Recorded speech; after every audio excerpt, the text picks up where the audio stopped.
Our Green Future series continues. Stay tuned. The Great Barrier Reef makes up about 10% of the world's coral reef ecosystems and is one of the best known and most complex natural systems on Earth. In recent years, the Great Barrier Reef has suffered several mass bleaching events. At ANL, we're focused on building Oceania's sustainable shipping network. Environmental challenges, particularly those in the ocean, are a key concern. This is what gave rise to finding a partner to regenerate the Great Barrier Reef. The program's main objective is to establish fast-growing coral nurseries that produce mature coral.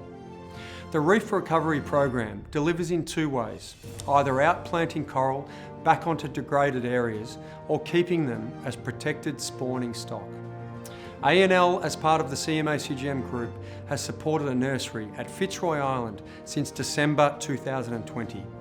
The program was so successful that a second nursery was established at Moore Reef with the financial backing of several of ANL's clients. This successful model has been emulated on a global scale, with the CMA CGM group deploying similar programs in Southeast Asia, the Middle East, the Indian Ocean and North America.